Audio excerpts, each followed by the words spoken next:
Welcome to the channel Ginger Ninja's Movie Reviews. I am the Ginger Ninja and these are my movie reviews. If you're new to my channel, thank you very much for tuning in, stopping by and checking it out. It truly is appreciated. And if you're wondering what we're doing here today, well, probably should have checked the previous films. But let's get into this one because we're looking at Saw 6. So all through September, I've been looking at the Sawfilm franchise. We're over the halfway mark. We're leading up to Saw 10, and here we are. Now, this is my Blu-ray copy here. Look, that's the cover there. I'm not a huge fan of the cover. I don't really like it. It does have a ton of special features, and of course the inside there as well. I'm not sure what the inside is. I don't know if you can see it too well, but it's like a hand, and yeah. I honestly don't know, but yeah, not a huge fan of the cover. Coming with the previous couple of covers, I really did like. I do like the design of the Blu-ray. Special features, scene selections are all over the joint, so it's like you've got to look around, and it's kind of like your very own escape room, really.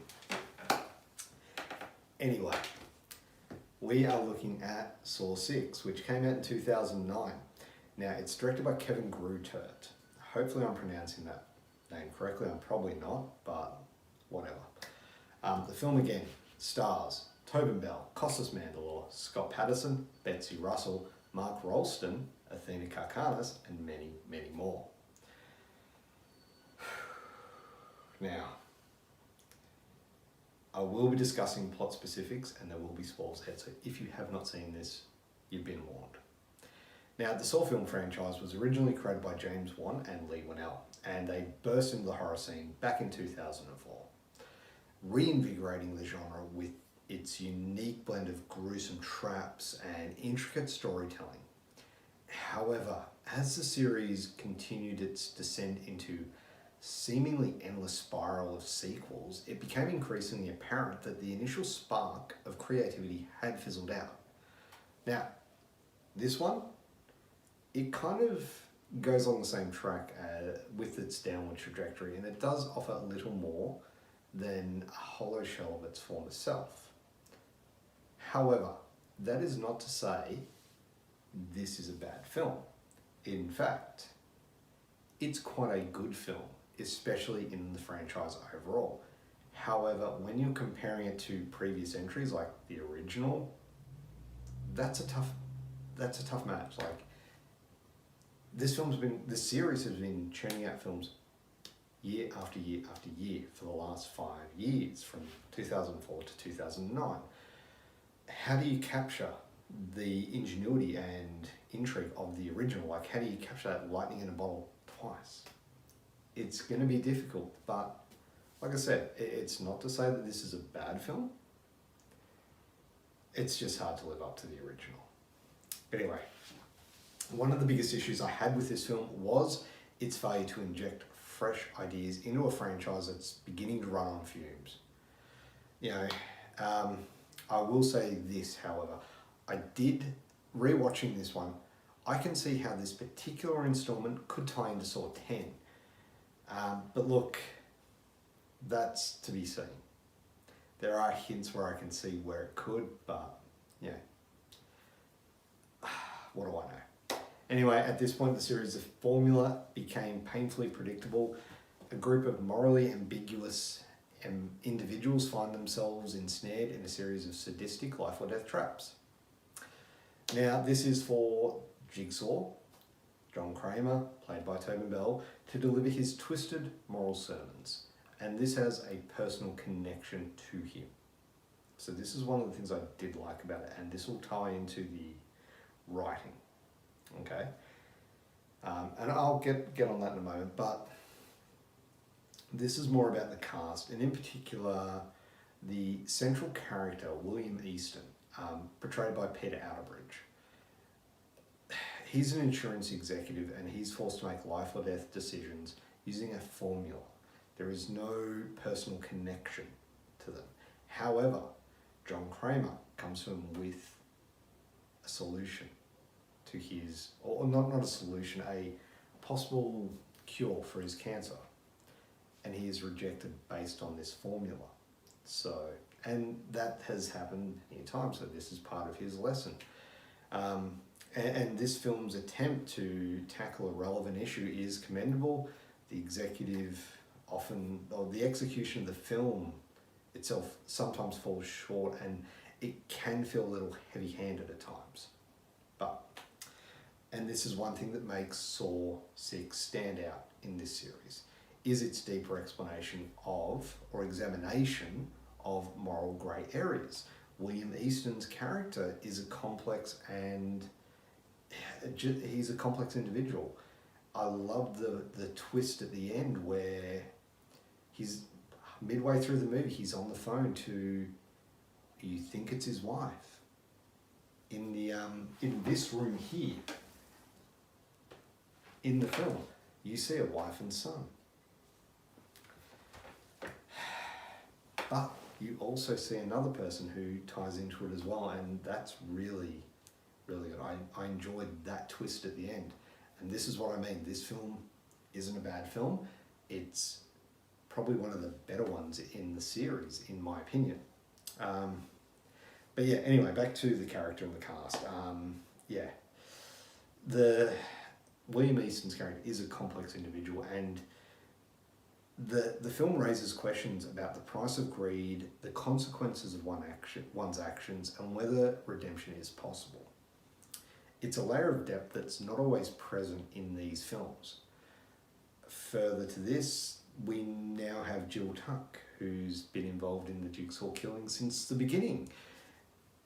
And this is where we get into the writing. So one of the biggest issues with with Saw 6 is its failure to inject those fresh ideas. So in order to make it more interesting, they've begun to weave a narrative into an already existing story. They add characters into the storyline via flashbacks, which you didn't know they were there before, but here they are. But now you're rewriting a story that's already been rewritten before. Because originally, when the first one came out, it was John Kramer. Then in the second one, it's John Kramer and Amanda.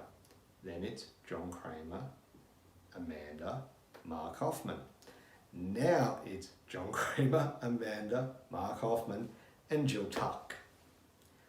How much further can we go with this? Who else are we going to add in? Well, that's another movie. That's Saw 7. We'll get to that. And look, it makes it unnecessary, more convoluted, and can be confusing. Very, very confusing. Now, I enjoyed the overall narrative that ties all the films together. I did enjoy that. But there's got to be a limit, right? Well, like I said, apparently not, because wait till we get to Saw 7. Directing and cinematography wise, Saw 6.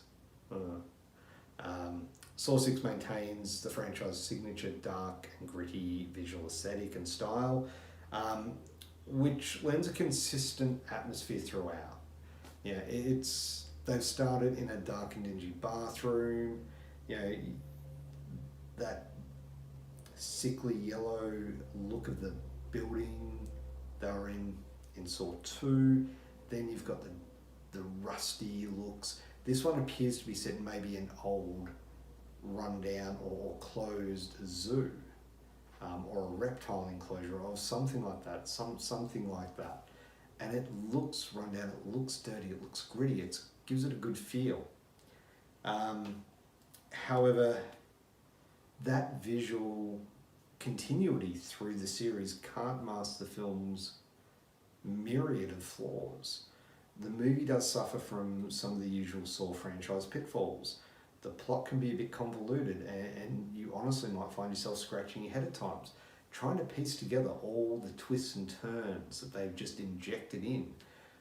Some of the characters make seemingly irrational decisions, but hey, it's a horror movie, right? Logic doesn't always apply. And one point for that is that Hoffman probably should have known about the fingerprints and the voice changing stuff, right? I mean, he's a police officer. You'd think he would know that the fingerprints, the chemicals, they can detect that stuff. I don't know. That's me. Look, the effects. Well, the effects are the effects. I mean, the Saw film is known for its traps, right? It's a hallmark of the franchise. But they kind of lose their allure in Saw 6. While some of the previous entries boasted ingenuity and ingeniously designed and fiendishly complex contraptions, this installment falls flat. The traps here feel unimagined and lack a sense of macabre ingenuity that made the earlier films memorable. The reverse bear trap, fantastic. Even the rack, you know, like I said, my favourite, the angel trap. They were ingenious. And look, that's not to say some of these ones aren't, but they're not as good. There's the hanging trap where he has to hold, and I get it, he needs to make the life or death decision, so he has to hold this, I don't know what you would call it, but he has to hold these ropes. If he doesn't, one person on the edge of a glass divider is going to drop and hang. It's just not as good as previous ones. They do come across as someone, instead of, and I use that hanging one, I don't know what the trap is called, but two people are there hanging. He could have just dropped and hung there, but no, he drops and then goes into the window and blood splatters everywhere. I mean, that seemed unnecessary to me.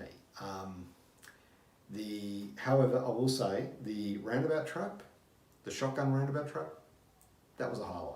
That was really good. However, that wasn't so much the trap that made it. It was the actual characters that are on the roundabout and giving them their reason. And this is part of the reason why this makes Peter Outerbridge, his performance is really well done, and his character is, as I mentioned, quite complex. He has a formula basing people's life or death decisions. His insurance company, the formula that works, he has to put that into action. But doing that in person is very different to doing it on a piece of paper.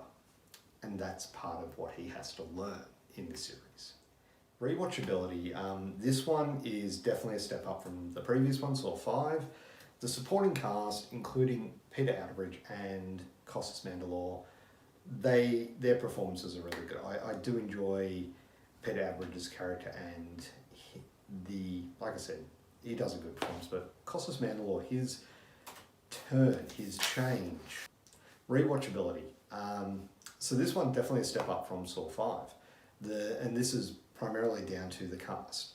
Peter Outerbridge and costasmandylor deliver fantastic performances.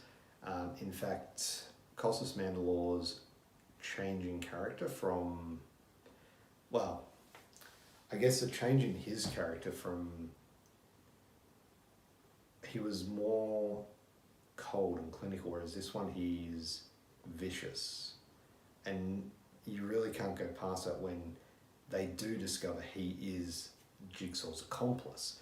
What he does in that police room downstairs, you know, he goes batshit crazy. He's stabbing them, he's like cutting their throats and then burning everything to cover his tracks. He's kind of like a caged animal. He's like a cornered animal. He's scared, he's just lashing out, but there's a viciousness to it. There is, yeah. And then, that ending, laying the groundwork for Saw 7, the final chapter. Jill Tuck getting Mark Hoffman. Man, that was good. I enjoyed that. But of course it left it open for Saw 7, which we'll get to next week. So overall, Saw 6, prime example of the horror franchise which has overstayed its welcome. It falls short and it fails to innovate or build upon its predecessors. Instead, it relies on the tired tropes and uninspired traps. Apart from that, like I said, the shotgun roundabout was pretty good, but that came down to the characters. The attempts at social commentary in this film do feel a bit forced, and convoluted storytelling hampers any potential engagement with the characters or their predicaments. Like I said, Peter Outerbridge did a great job, and you did start to feel for him, but too little too late. Now, while die-hard fans may find some enjoyment in the familiar gore, most viewers saw 6 is little more than a reminder of diminishing returns of a once promising series. Like I said, still a better entry, but nowhere near as good as it could have been. I think it's time for this twisted game to finally come to an end. Overall, I would give Saw 6 a 6 out of 10. So you have it, that is my review of Saw 6. What do you think of this film? Have you seen it? Let me know down in the comments below what you thought of this film. I'd be keen to hear what your thoughts are. You know, I do have some very strong opinions on this. I know a lot of people do like Mark Hoffman as a character, but I felt like his character was just getting, like, no. They really needed to end this. They should have ended it. I'm sorry. They should have. But, hey, what can you do? Anyway, thank you very much for watching. If you haven't already, please do hit that like button, subscribe to my channel for future content, be much appreciated, and of course, have a great day. Bye.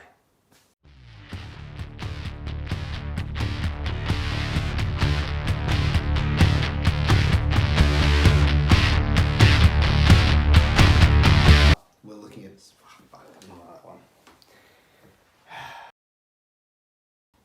Oh, for fuck's sake.